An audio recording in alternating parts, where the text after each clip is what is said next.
Graças e paz, meu irmão, graças e paz, minha irmã.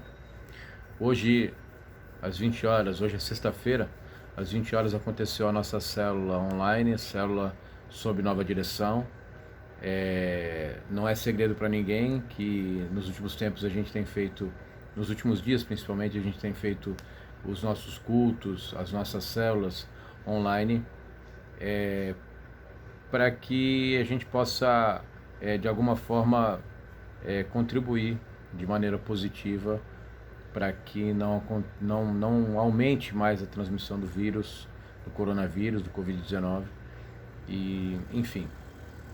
E a gente convidou bastante gente para acessar o link. E eu confesso que é uma ferramenta nova, a gente estava usando uma plataforma nova e nem todas as pessoas conseguiram acessar.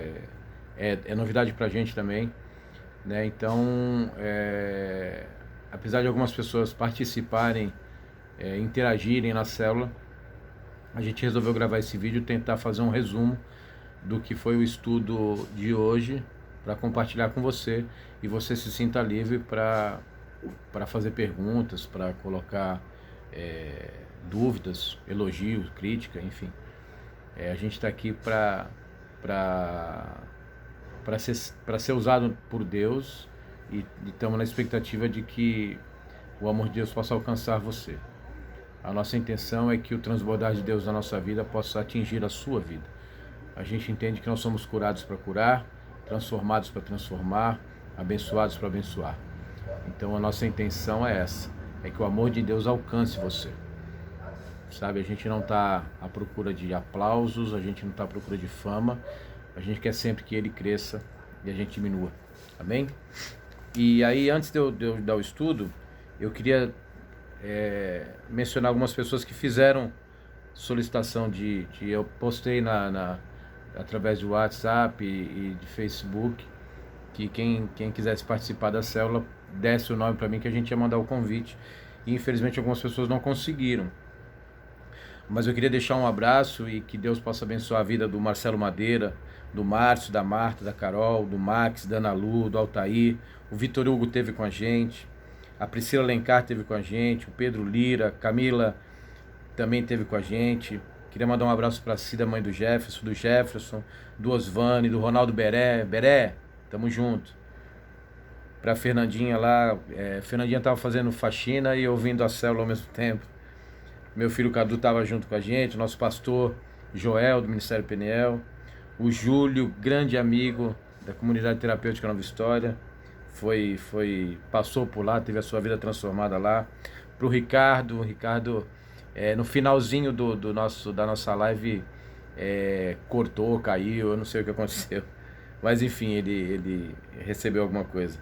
Para a irmã Valdene, estava com o celular descarregado.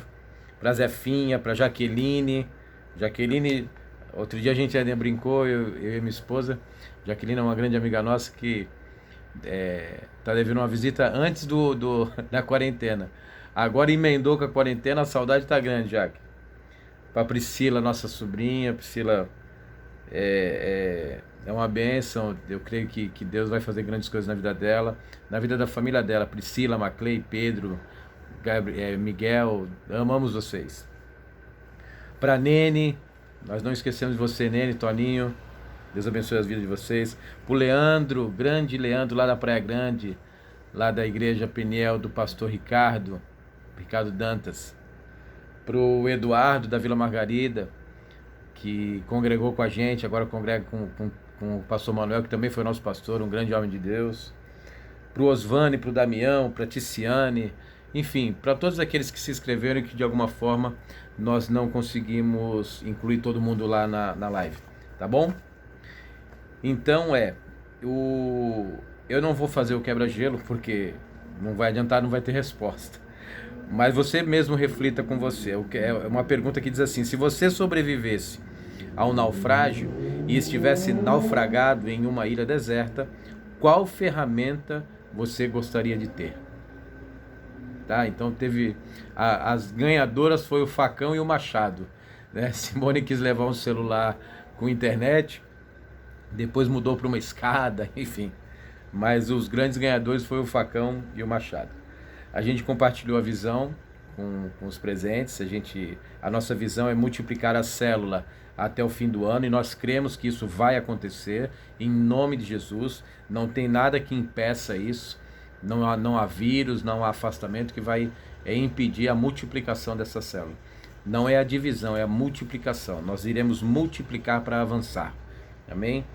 A gente tem um alvo também, que é batizar 4 vidas, e eu creio que nós iremos batizar mais do que 4 vidas, não para mérito nosso, mas para a glória de Deus. E também é uma visão nossa preparar um membro para a escola de célula, para se tornar líder em 2021. Então a Simone, minha esposa, já está fazendo o curso, e em breve ela vai ser a líder de células também. Amém?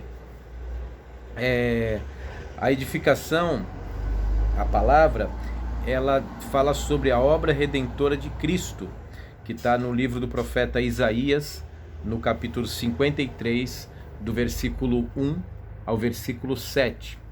Isaías 53, do versículo 1 ao versículo 7. Diz assim a palavra do Senhor: Quem creu em nossa mensagem, e a quem foi revelado o braço do Senhor? Ele cresceu diante dele como um broto tenro, e como uma raiz saída de uma terra seca. Ele não tinha qualquer beleza ou majestade que nos atraísse. Nada havia em sua aparência para que o desejássemos. Foi desprezado e rejeitado pelos homens, um homem de dores e experimentado no sofrimento. Como alguém de quem os homens escondem o rosto, foi desprezado, e nós não o tínhamos como estima, ou melhor, nós não o tínhamos em estima. Certamente ele levou sobre si as nossas enfermidades, e sobre si levou as nossas doenças. Contudo, nós o consideramos castigado por Deus afligido e atingido. Mas ele foi transpassado por causa das nossas transgressões, foi esmagado por causa de nossas iniquidades. O castigo que nos trouxe paz estava sobre ele, e pelas suas feridas fomos curados. Todos nós, tal qual ovelhas, nos desviamos. Cada um de nós se voltou para o seu próprio caminho, e o Senhor fez cair sobre ele a iniquidade de todos nós. Ele foi oprimido e afligido, e contudo não abriu a sua boca. Como um cordeiro foi levado para o matadouro, e como uma ovelha que diante dos seus tosqueadores fica calada, ele não abriu a sua boca. Amém? É uma passagem onde o profeta Isaías, ele relata sobre aquilo que haveria de vir. Ele menciona Isaías, um profeta do Antigo Testamento. Ele cita aqui aquilo que haveria de vir, o castigo sobre Cristo.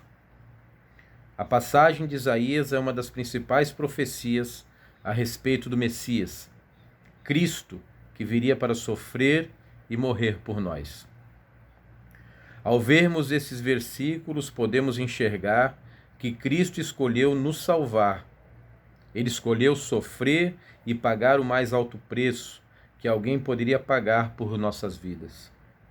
É uma pena que muitas vezes nós, cristãos, esquecemos do sacrifício de Cristo. Muitas vezes só lembramos na Páscoa ou nos dias da ceia do Senhor. Para esse sacrifício acontecer, Cristo sabia do valor de cada um de nós. Às vezes passa em nossa cabeça, ou até mesmo nos dizem que não temos valor ou importância, mas cada um de nós tem um valor incontável para Deus. Cristo com certeza não seria humilhado, sofreria e morreria naquela cruz se ele não nos amasse e tivesse um plano para realizar algo através de nossas vidas. No versículo 6, Diz que toda a culpa e pecado que estavam sobre nós caiu sobre ele. Isso é uma demonstração de tanto amor, um favor imerecido que podemos chamar de graça.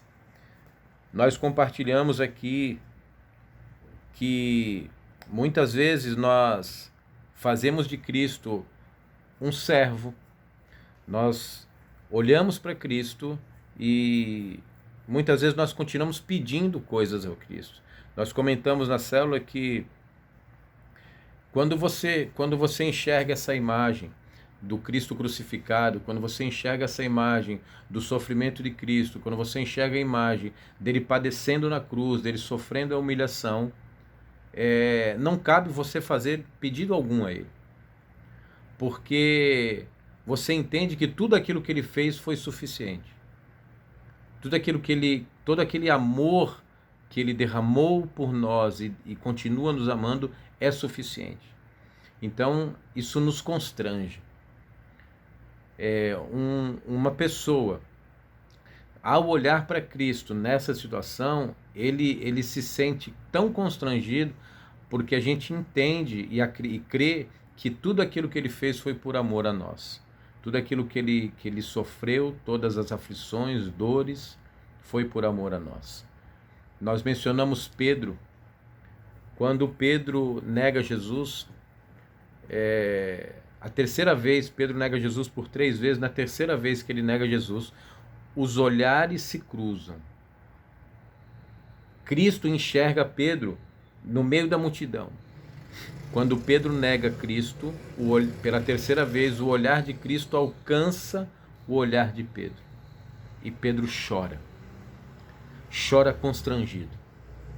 Sabe, quando a gente olha para as nossas transgressões, quando a gente olha para o nosso erro, quando a gente olha para aquilo que a gente,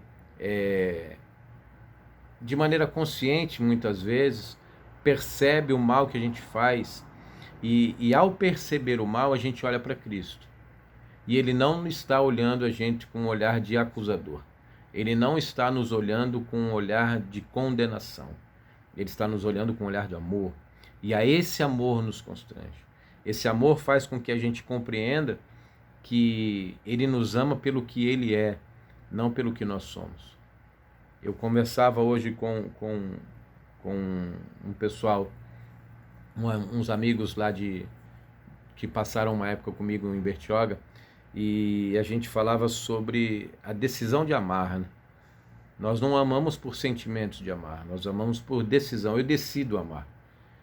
Porque se eu for amar porque eu sinto, amanhã ou depois, se eu não recebo algo em troca que eu espero, eu deixo de amar. Agora, quando o meu amor é um amor de decisão, eu decido amar, não importa o que você faça. Porque eu não te amo pelo que você faz, eu te amo pelo que você é. Então eu começo a entender que esse é o amor de Cristo por nós. Cristo não nos ama pelo aquilo que a gente faz, mas Cristo nos ama pelo aquilo que a gente é. Ah, André, mas eu sou muito ruim, eu sou uma pessoa muito perversa. Como é que Deus me ama pelo que eu sou se eu sou perverso? É porque o olhar de Cristo vai além daquilo que você está vendo nesse momento. Nós mencionamos Pedro, e quando Jesus olhou para Pedro, por que o amor era tão grande? Porque ele não via aquele Pedro, o Pedro dos evangelhos, o Pedro que negou Jesus, o Pedro que não quis que Jesus lavasse os seus pés, o Pedro que Jesus o chama até de demônio, quando Pedro quer impedir que ele cumprisse aquilo que Deus havia determinado para ele cumprir. A parte de mim, Satanás. Pedro foi chamado de Satanás. Então, mas por que o olhar de Jesus sobre Pedro era um olhar tão bom, um olhar de amor? Porque Jesus viu o novo Pedro. Jesus viu a nova criatura. Jesus viu aquele homem que vai aparecer lá nas cartas de Pedro, lá em Atos, aquilo que já aconteceu na vida de Pedro, que não tinha acontecido naquele dia. Jesus já tinha aquele olhar. Então, quando eu digo que eu preciso amar você, não pelo que você faz, mas pelo que você é porque eu tenho que enxergar você como você seria se o pecado não tivesse chegado, se o pecado não tivesse te contaminado, se o pecado não tivesse deturpado a humanidade, como você seria? Como seria o teu casamento? Como seria o teu trabalho? Como seria a tua esposa, o teu esposo? Como seria o teu pai, a tua mãe, os teus irmãos, se o pecado não tivesse entrado na humanidade? Como seria o teu comportamento com as pessoas se não existisse pecado? Como seria um mundo perfeito? Um mundo perfeito é um mundo sem pecado. Então eu preciso olhar com o olhar de Cristo. E aí, quando eu olho com o olhar de Cristo, eu não me importo com o que você faz. Veja bem, eu não estou dizendo que o que eu faço ou o que você faz é certo. Não é isso. É que o nosso olhar, a partir da expectativa do olhar de Cristo, ele vai além daquilo que a gente enxerga. E eu quero que você enxergue isso. Eu quero que você enxergue isso no seu esposo, na sua esposa, no seu irmão, na sua irmã, na sociedade, no seu patrão, no seu empregado, nas pessoas que convivem com você. Enxerga além, muito mais. Enxerga como Cristo enxergava. Amém? Tem algumas perguntas que a gente fez. Eu vou deixar para você meditar, tá bom? São 4 perguntas. A primeira é: o que passa por sua cabeça quando lembramos que Cristo escolheu morrer para que pudéssemos viver? Outra: de qual forma você entende que poderia retribuir esse amor de Cristo por você? De que forma você pode contribuir com esse amor de Cristo por você? A terceira é: alguma vez você escolheu sofrer por alguma coisa? Você escolheu sofrer por alguma coisa? Eu não estou dizendo se você já sofreu, mas se o sofrimento foi escolha tua. E a última é: somos merecedores da graça? Pensa direitinho. Amém? Eu quero orar por você. Senhor Deus querido e amado Pai, eu rogo-te, Senhor, eu insisto, Pai, para que cada pessoa que esteja assistindo esse vídeo, que esteja compartilhando esse vídeo, que esteja propagando esse vídeo, Pai, ela seja ricamente abençoada, Senhor. Eu te peço, Deus, em nome de Jesus, Pai, que a tua graça possa alcançar todo aquele, Senhor Deus, que acessar este conteúdo, Pai. Eu te peço, Deus querido, em nome de Jesus, que aquele que necessita de cura seja curado. Aquele que necessita, Pai querido, de um reencontro contigo, ou de um encontro primeiro contigo, que o Senhor o encontre. Ó Deus querido, eu creio em nome de Jesus, que não há pessoa no mundo que o Senhor não encontre, Pai. Porque nada fica, ó Deus querido, escondido aos teus olhos. Eu creio, Deus querido, assim como tu fez na minha vida. Eu creio, Pai, que o Senhor me resgatou de um lamaçal de pecados, firmou os meus pés sobre a rocha, abrigou-me no local seguro, pôs um cântico novo nos meus lábios. Eu creio que o Senhor há de fazer em cada vida, em cada alma, Pai, que estiver assistindo, vendo ou ouvindo, Senhor, essa mensagem. Eu creio, Deus querido, que haverá cura. Eu creio, Pai querido, que haverá transformação.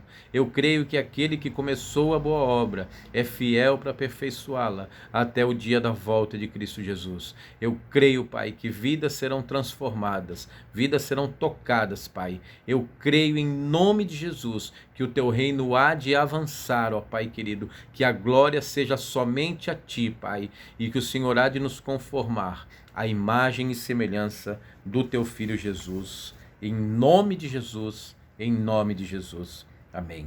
Que essa oração, que esse momento de oração, de intercessão, possa alcançar também o pastor Newton, o pastor presidente do nosso Ministério Peniel, os pastores e familiares do Ministério Peniel, a pastora Eliene, a sua família, do Ministério de Células, aos líderes desta célula, os donos dessa casa, Eu oro também por um avivamento em nossa igreja, em nossa cidade, em nosso país.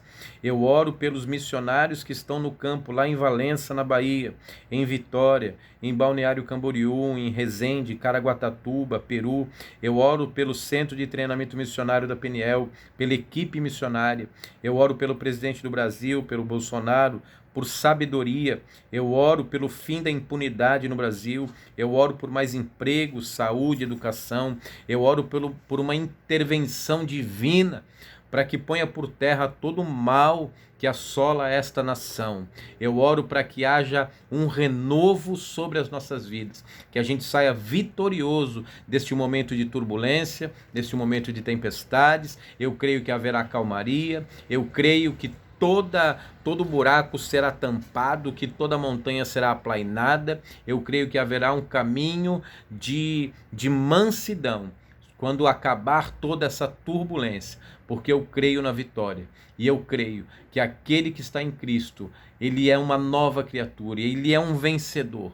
Porque em Cristo Jesus somos mais que vencedores. A palavra do Senhor diz que todas as coisas cooperam para o bem daqueles que amam a Deus. Então eu creio em nome de Jesus que todo aquele que ama a Deus, tudo o que está acontecendo é para cooperar com o teu bem. Em nome de Jesus. Amém. Mais um último recado. Nós, para facilitar as próximas células, nós montamos um Instagram e a gente vai estar passando o endereço logo aí, que é uma plataforma mais fácil de ser usada. A gente vai estar fazendo a nossa live na próxima sexta-feira para que atinja cada vez mais um número maior de pessoas sejam atingidos e a graça do Senhor seja derramada sobre a vida de cada um. Amém? Deus abençoe sua vida, boa noite e bom final de semana.